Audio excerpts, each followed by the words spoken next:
यमुना का पानी जल्द ही राजस्थान पहुंचेगा। इस संभावना को और गति मिली है केंद्रीय जल शक्ति मंत्री सीआर पाटिल के बयान से। सीआर पाटिल के बयान के बाद भजनलाल सरकार की यमुना जल लाने की कोशिशें साकार होती नजर आ रही हैं। देखिए ये रिपोर्ट।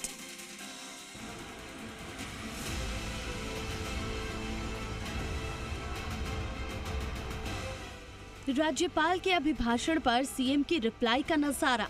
एक तरफ आत्मविश्वास से भरपूर मुख्यमंत्री तो दूसरी तरफ सरकार के हर उपलब्धि पर नुक्ताचीनी करता विपक्ष।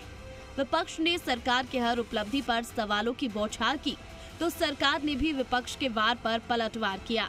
इसी बीच सीएम भजनलाल शर्मा के एक ऐलान से गोविंद सिंह डोटासरा जैसे नेता भी सन्न रह गए। सीएम ने आत्मविश्वास से हुंकार भरी, विपक्ष को ललकारा और कहा कि शेखावटी को मैं ही पानी पिलाऊंगा। सीएम की दृढ़ इच्छा शक्ति को देख विपक्ष बहुत चक्का रह गया। अरे क्यों चिंता कर रहे हो आप साहब?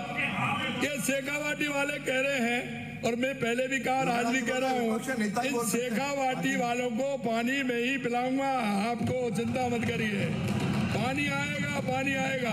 आप क्यों ले रहे हैं? आप तो ERCP आ रही है, आप तो उसका आनंद लीजिए। आप बताइए, 5 करोड़ एक विधायक को तो 100 करोड़ ही होते हैं। वो तो 20,000 करोड़ सारे MLA का फंड भी अगर सीज कर दो तो भी 100 करोड़ रुपए होते हैं।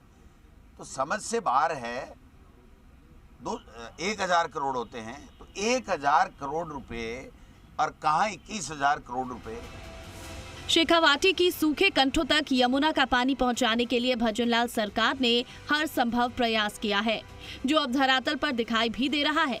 पहले दिल्ली में कई दौर की वार्ताएं, हरियाणा सरकार के साथ समझौता और अब केंद्रीय जल शक्ति मंत्री सीआर पाटिल का हरियाणा के DPR पर काम शुरू करने का ऐलान। सरकार का यहां तक पहुंचना कोई आसान काम नहीं था। एक तरफ हरियाणा के हित, दूसरी तरफ वहां की राजनीतिक मजबूरियां, क्योंकि जब राजस्थान में कांग्रेस की सरकार थी तब हरियाणा में भी कांग्रेस की सरकारें रही हैं, केंद्र में भी UPA की सरकार रही है, पर इस दिशा में सिर्फ बातें होती रहीं, ना कोई समझौते की गुंजाइश बनी और ना ही हरियाणा राजस्थान को यमुना का पानी देने के लिए राजी हुआ। अब एक तरफ केंद्र सरकार पूरा सहयोग कर रही है तो दूसरी ओर हरियाणा भी राजस्थान को अपना बड़ा भाई मानकर पानी देने पर राजी हुआ है। ऐसे में माना जा रहा है कि DPR बनने के बाद जल्द इस प्रोजेक्ट पर काम शुरू हो जाएगा। इसलिए कांग्रेस ने 5 वर्षों में 52,182 हेक्टेयर सिंचाई सुविधा उपलब्ध कराई थी, जबकि हमने केवल 2 वर्ष में सतही जल एवं नहरी तंत्र से 99,562 हेक्टेयर क्षेत्र में अतिरिक्त सिंचाई सुविधा उपलब्ध कराई गई है। मुझे विश्वास है कि हमारे इन कार्यों से राजस्थान अब जल संकट से नहीं बल्कि कुशल जल प्रबंधन से पहचाना जाएगा। तो स्थितियां सामान्य नहीं हैं, लेकिन मुख्यमंत्री जी के हाथ में बागडोर है ही नहीं।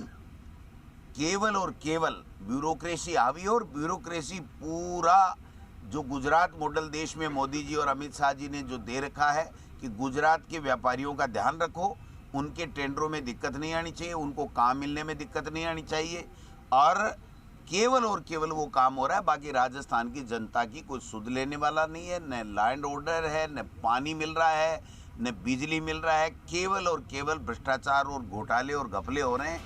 एक तरफ सीएम भजनलाल शर्मा की दृढ़ इच्छा शक्ति तो दूसरी ओर यमुना जल के शेखावाटी पहुंचने पर विपक्ष का संदेह। शेखावाटी को यमुना जल की आस है तो विपक्ष को पानी पहुंचने पर भविष्य में होने वाले चुनावों में हार का डर। पर जिस तरह से यमुना जल समझौते पर अमल होना शुरू हुआ है, शेखावाटी की जनता की उम्मीदें परवान पर हैं, पर वक्त का इंतजार है। हर चुनाव में यमुना का पानी शेखावाटी में एक बड़ा मुद्दा बनता है, मगर चुनाव जीतने के बाद नेता इसे उठाना तक भूल जाते हैं। इस बार सीएम भजनलाल शर्मा की सरकार ने सार्थक प्रयास किए हैं जो अब फलीभूत होते हुए दिखाई पड़ रहे हैं। सीआर पाटिल के दावे अगर हकीकत में तब्दील होते हैं तो इस सरकार का कार्यकाल पूरा होते होते शेखावाटी की दहलीज तक यमुना का पानी जरूर पहुंच जाएगा। कैमरा पर्सन संजय कुमरे के साथ बाबूलाल धायल, जी मीडिया, जयपुर।